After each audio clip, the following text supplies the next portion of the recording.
I think Bernie's actually going to kick us off, if that's okay. And then so Bernie will kind of kick us off, introduce himself, offer some comments around workforce development. And then I think we'll hand it over to me. I'll introduce myself and offer some comments about some of the equity dimensions. And then hopefully we can open it to conversation from there. And if at any point people would like to turn their audio and video on and really have a conversation with us, I think that's the invitation. Sounds great. Thank you, Lisa. My name is Bernie Kotlier, and I'm the Executive Director of the Labor Management Cooperation Committee, which is what it says. It's management and labor working together, and that is in the electrical contracting industry. And of course, it is the industry that does a lot of work in energy storage and microgrids. And so today we want to talk to you about workforce, and we want to start with some Workforce 101 kind of basics. We're not really sure who's on the line, but generally in these kind of sessions, we have engineers and scientists and some people who may not interface with the workforce as much as we do. So we wanted to give you some basic information. First of all, electrical in California, which is going to be our example. We know we have people from outside of California, maybe around the country, maybe even outside of the country. And we understand that there's a lot of different types of requirements and codes and standards in different places. But we're going to use California as an example today to give you some information about how that works. So first of all, electrical work in California and in most places is done by electricians. And electricians are employees who work for electrical contractors. In California, to be an electrical contractor, you need a license, a contractor's license, and that is a business license that allows a contractor to do electrical work. They have to have a certain amount of experience and pass a test and all those things, and they become an electrical contractor, a licensed electrical contractor with the state of California. Their employees are electricians, and those electricians in California are required to be state certified. And to become state certified, they have to have a minimum of 8,000 hours of documented work in the field in electrical contracting work. And they then are eligible to take the state exam. They pass the exam, they become state certified general electricians. And in doing so, they are then legally able to work on all kinds of electrical work, including energy storage. And as we know, energy storage is not simple or easy, and it certainly is not altogether safe unless it's installed and commissioned and maintained by people who are qualified to do so. And in California, in most places, that means electricians who work for electrical contractors. So that's sort of the basics of who does the work. But today we're talking about workforce training and education, and we're talking about equity and access to that. So I wanted to give you a little more information about how someone becomes an electrician. And then I'm going to turn it over to Lisa, and she's going to talk about those pathways and increasing the equity and diversity in those pathways. So how does someone become an electrician in California and in most places? Well, there are a number of pathways. Probably one of the best pathways is to go through a state and or federally approved apprenticeship program. An apprenticeship program is basically an education. It's a school education. And in California, in most places, to be an electrician, those apprenticeship programs take about 5 years, some cases 4, but generally 5 years. So it's really like a college education. And students, the apprentices, enter generally after high school. Some of them even later than that. Some of them get other types of education and then come in to the electrical workforce. And during that 5 years, they do 2 major things. One is they have to have that 8,000 hours of on-the-job experience in the electrical trade, documented experience. And if they're in an apprenticeship program, they also get 1,000 hours of classroom education, which includes some hands-on labs as well. So those apprentices have 9,000 hours of training in the field and in the classroom before they take their state test. The other pathway is that someone can go they can be eligible to take that test without going to a apprenticeship program. They can work for a contractor in the field, but they still have to have that minimum of 8,000 hours of documented work, electrical work in the field, before they are eligible to sit for the California state certification test for electricians. So it's a lot of work, and it's a lot of experience, and it is necessary because electricity is complicated and it can be dangerous.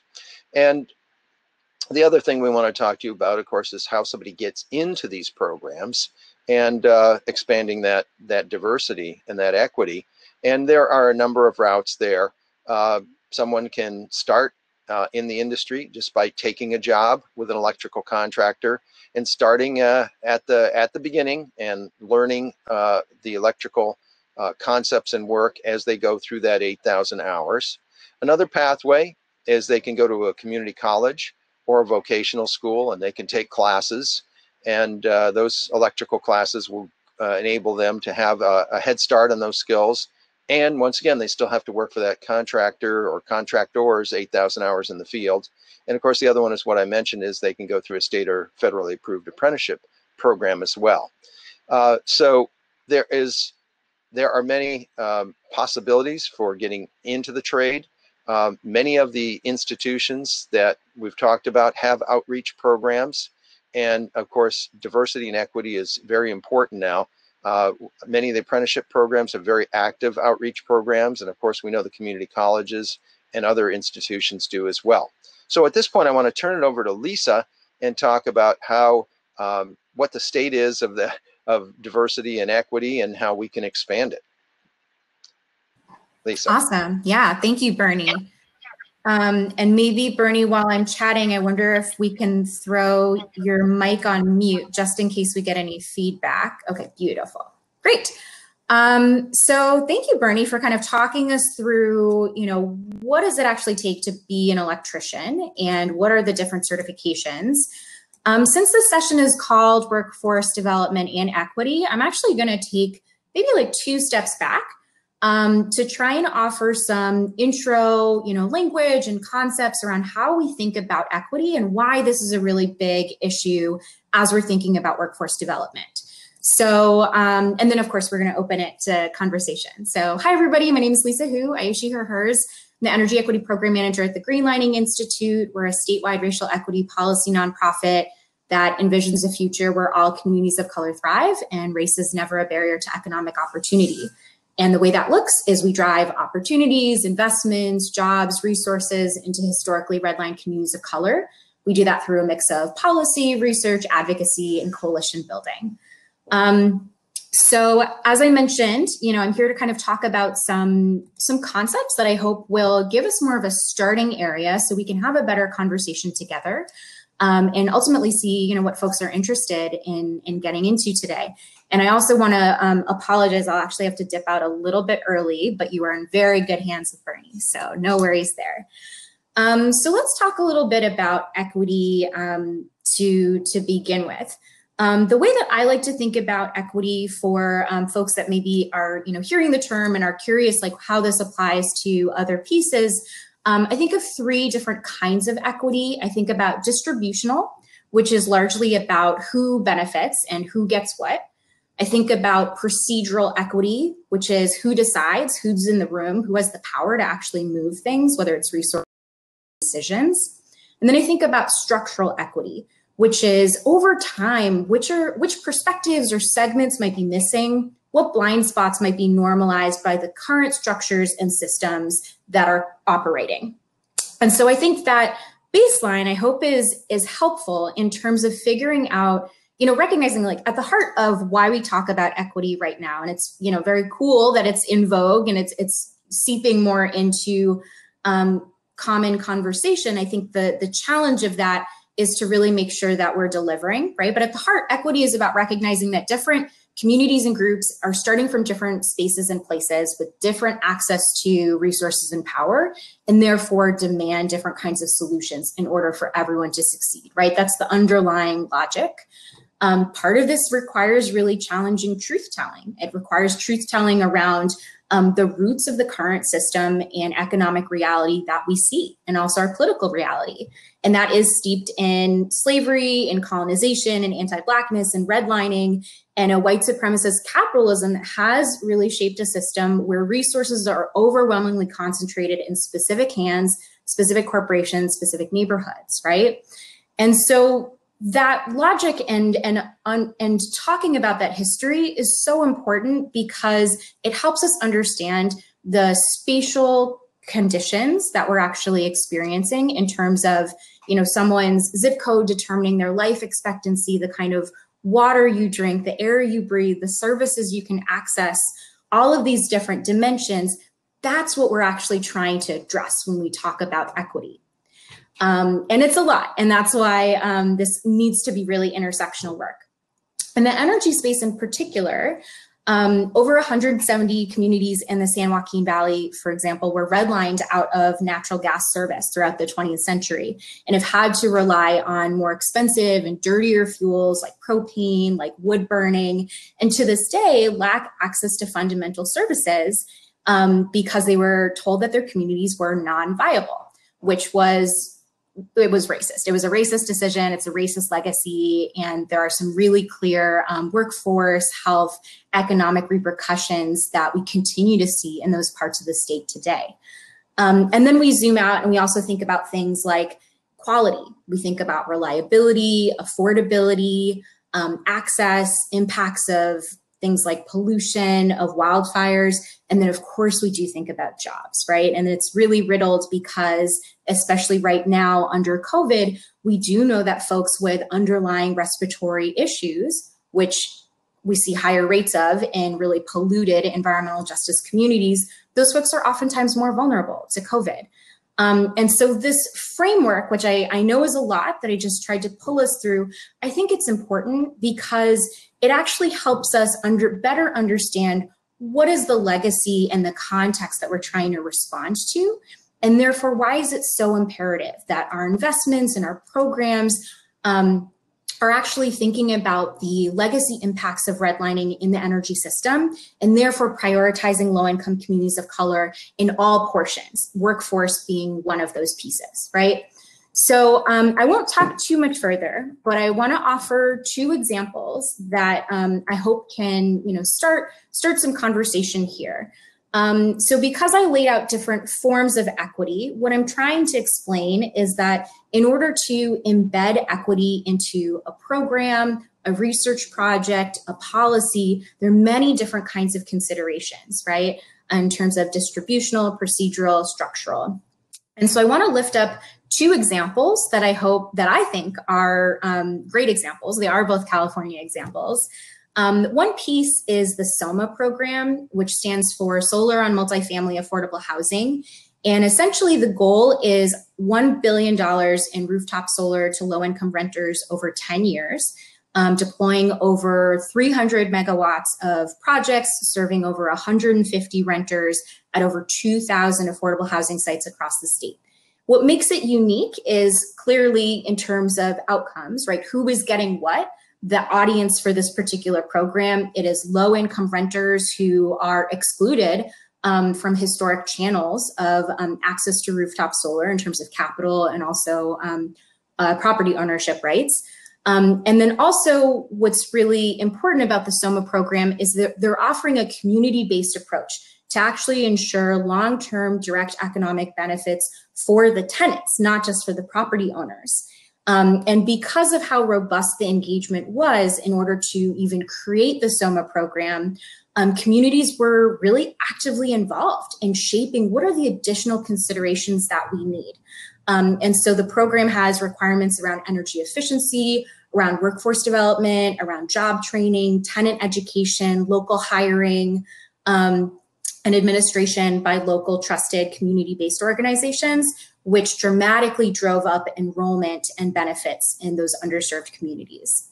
The second example that I want to lift up that is more cleanly in this workforce bucket is Richmond Build, which is a public-private partnership program in Richmond, California that really specializes in workforce development.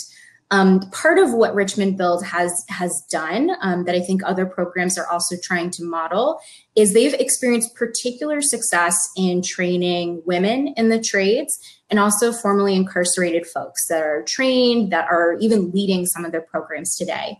And they've seen a lot of success in landing large projects, large contracts, one of which was MCE's Solar One project. And they have a really, really high placement rate. So the last I heard was 80% of their graduates on average, a starting wage at about over $18 an hour. And then part of what's really unique about their training program as well is they try and offer more holistic kind of wraparound services. So, some of their trainees are, driving in from Vallejo and therefore, maybe need some sort of a stipend for transportation. Maybe folks are working multiple jobs, and so they offer food at the training center. So they do different kinds of things to try and really make sure that folks that are entering the program are able to stay in the program. And then also because the existing relationships that they have with contractors, with unions, with other entities are really strong. That's contributing to their high placement rate. And also that their curriculum and their certifications are actually lining people up in terms of a job that hopefully translates into a career once they actually leave that facility and that program. So that was a lot of content that I just covered. But from here, I kind of want to, open it up to folks and see what of any of that feels interesting, or do people want to dig into? I think, Bernie and I have outlined different ways that, different reasons why equity is important, and also different ways that it can show up in how we're structuring programs or in how we're thinking about workforce issues more broadly.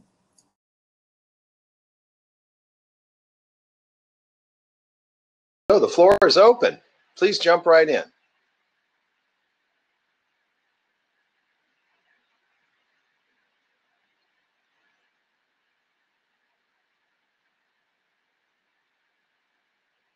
Maybe people are talking and they're on mute.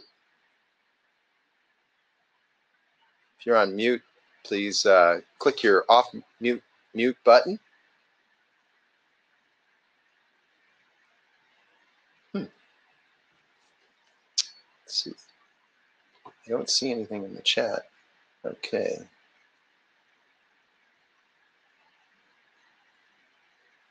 Okay, so Trayvon is saying, feel free to press the blue button that says share audio and video to join the conversation.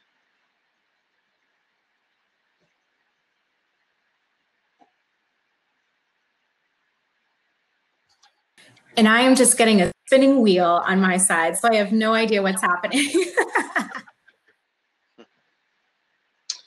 All right. Doesn't seem like we have any questions or comments, at least not yet.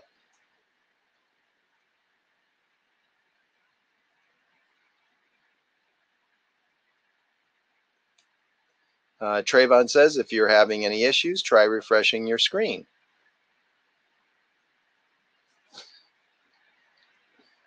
So while we're waiting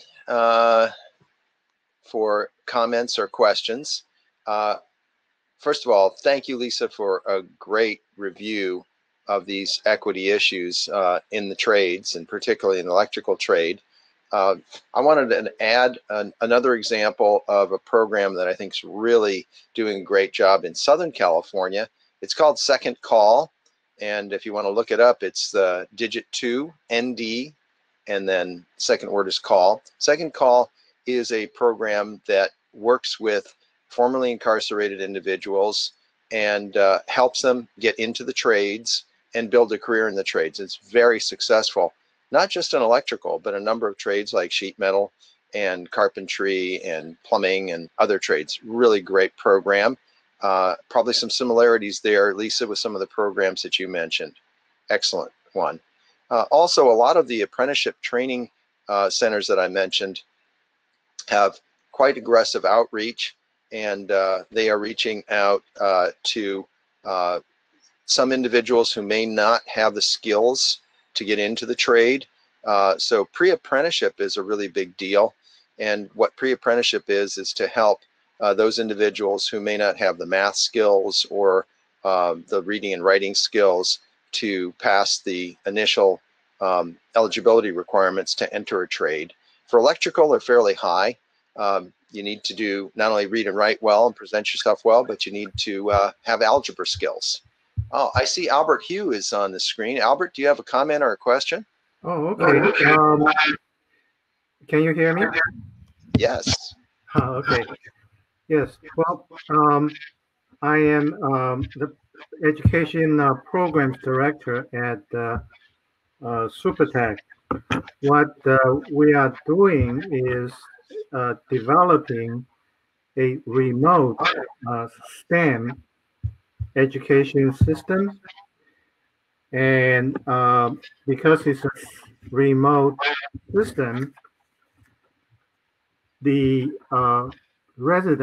students in remote regions in the redlined or mountainous area can have access to instructors and teachers in different hub sites in cities or counties that have IBEW and other training centers. We also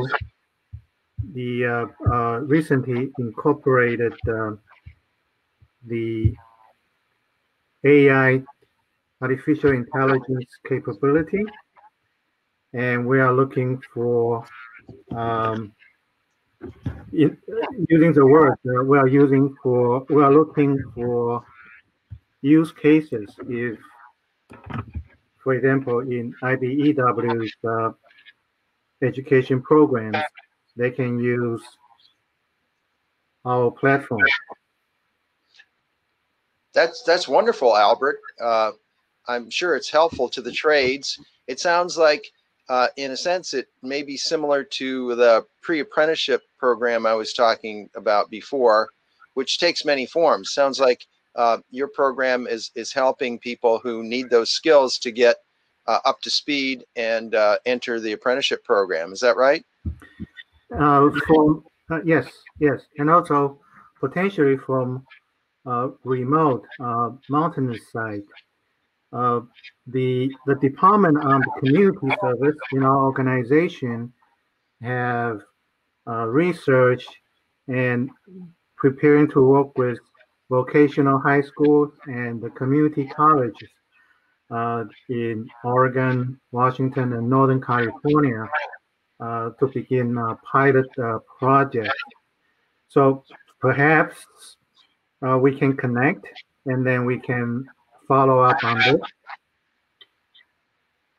Absolutely. Let me give you my email address, and anyone on the call is welcome to contact me about these kinds of issues. It is lmccenergy@gmail.com. That's lmccenergy@gmail.com. And Albert, do you want to mention your website for those in the session who would like to get more information? Sure. Let me type in my email address first. And we are upgrading our website, so I will direct you to our upgrading site. Okay, great. Yeah, I see your comment, and for everybody who's in the session, Albert has posted a comment with his website. So for those of you who want to know more about his program and the assistance that it provides, please check it out. And Albert, you're welcome to contact me as well.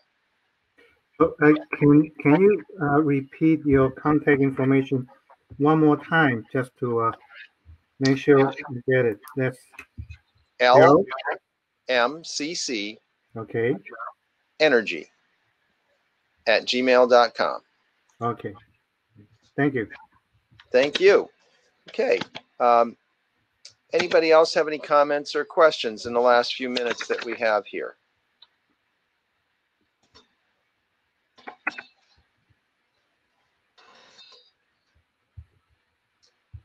Okay.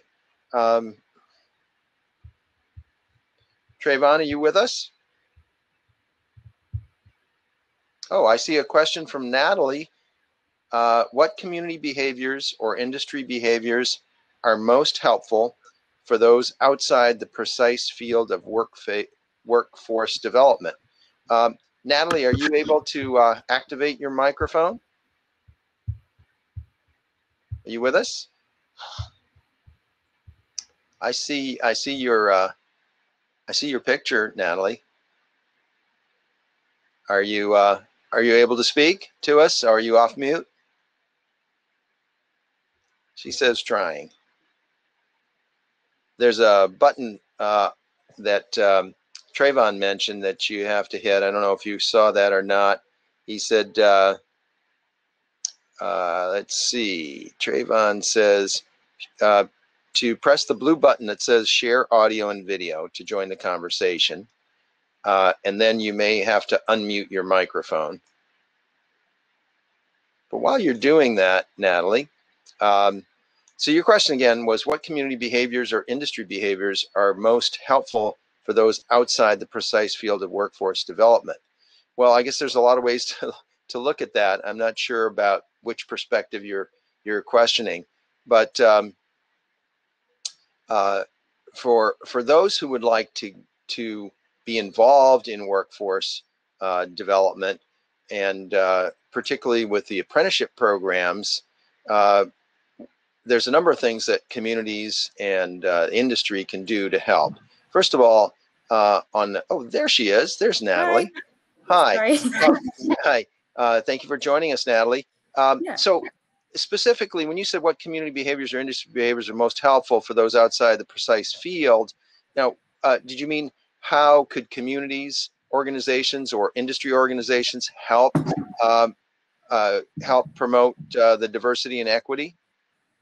Yeah, so I'm not a workforce development expert. I don't, I'm not a hiring manager or anything like that, but what behaviors can I and other colleagues in like the research and development area of things or elsewhere in the larger energy industry do to help uptake these policies and be helpful? Okay, great. Well, from the industry side, as you know, particularly Bay Area Battery Summit attracts a lot of scientists and engineers, a lot of technical people, and many of them are really not that familiar with what workforce is all about. There's often a discussion of the valley of death, but that usually relates to finance and those kinds of risks. Usually, people in the industry just assume that once a product is developed and it's financed and it's launched, that it'll just get installed and that's going to take care of itself. So one thing that's really helpful is for industry people who are more technically oriented, maybe not so practically oriented, just to be aware of the issues that revolve around proper installation and commissioning and repair and maintenance. Because as we know, there have been some unfortunate situations and accidents.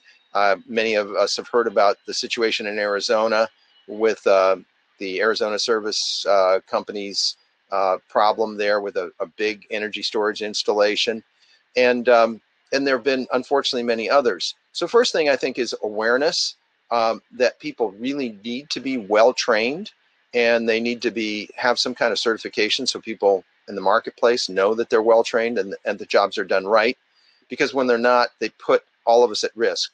First and foremost, the people who are in and around the facility, but also the whole industry, because that publicity really does a lot of damage. So I think first of all is awareness. Secondly, I think that the industry is really helpful when it focuses on the need for adequate training and those kind of safety measures and all of that, because that reduces risk for everyone.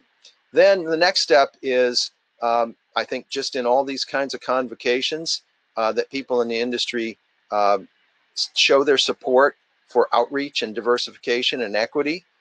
Lisa did a great job of talking about that issue and how many aspects there are to it. And, as we all know, it takes a lot of advocacy to make those things happen, to get to the policymakers, to say this is our policy as a state or a nation or whatever. And then, of course, there's a lot of organizations that have to implement. So that gets down to maybe your question about what community organizations can do, or the industry can do. And community organizations, which include schools and other educational organizations, can help prepare candidates for these types of positions in the trades, in workforce. So our goal is diversity, our goal is equity, but as we know, and as Lisa pointed out, there's a lot of students who come through high school and don't necessarily have adequate training. So one thing, of course, would be to make sure that the high schools really teach what they're supposed to be teaching, and that people really learn it. But in the case that they don't, then community colleges can help by preparing those students for getting into the trades, to having those adequate skills.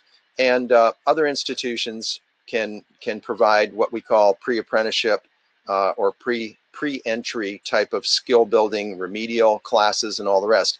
And those need to be supported, because a lot of these individuals have the brains and have the desire and have the work ethic, but maybe they didn't take algebra, or they didn't do well in English, and they need those skills. So those are some examples, if that's helpful. Great, thank you.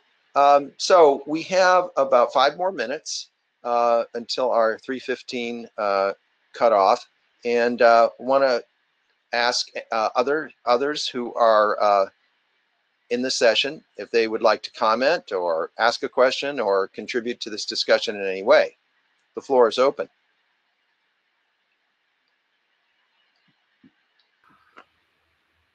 This is Albert again. Yes, Albert. I think in yesterday's session, one of the speakers talked about the fact that 97% of auto mechanics are not trained. They do not know how to maintain or fix electrical vehicles. And that's electricity related. I think there will be an electricity component to it. Has your organization been talking about it or preparing for it? A very good question, Albert. And I divide that into 2 categories. So the electrical aspect of charging electric vehicles is split into the vehicle side, which you pointed out has to do with vehicle mechanics, the type of people who work for automobile dealerships or independent repair shops. They take care of the vehicle aspects of the repair and maintenance. The other side of the equation is one I know a lot more about, and that is the charging infrastructure. Because to charge the vehicles, we have to have the adequate power, and we have to install the charging stations, we have to maintain them, and we have to make sure that that's done safely. So I'm not really that knowledgeable about the vehicle side of how the mechanics are trained, because I work with the electrical contracting industry, which works with buildings and facilities, not with the vehicles themselves. But if you're interested, I could talk for a couple of minutes about some of the issues on the electric vehicle charging side that interests you. Thank you. Appreciate it.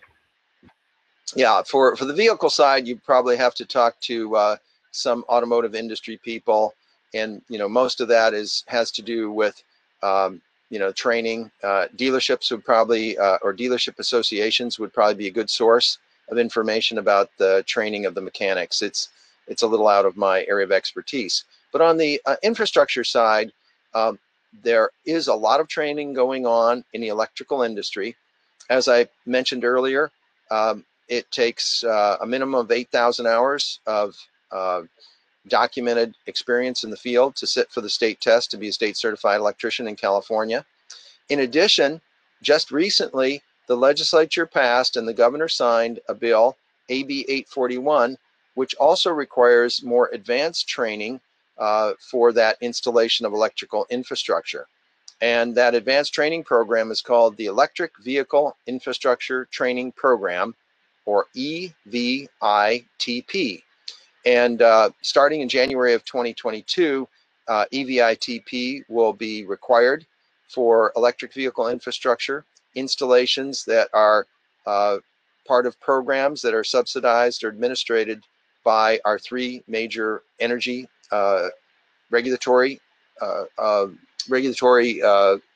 agencies in California: the Public Utilities Commission, the California Energy Commission, and the California Air Resources Board. So if you're interested in learning more about that, you could just Google California AB 841 2020, and you'll find a copy of the bill, and then you could search for EVITP, and you'll see the language there. You could also go to the website evitp.org and get some more information about that advanced training for the installation of EV infrastructure. This is very helpful. I'll look them. Okay, Albert, and I did post my in the chat in case anybody wants to send me a message. And we have reached 3:15, which I believe is the end of our session. I want to thank everyone who's attended and everyone who has commented and asked questions and made this an interesting discussion. So thank you all. Enjoy the rest of the conference and have a good week. Thank you, Bye-bye. Brian.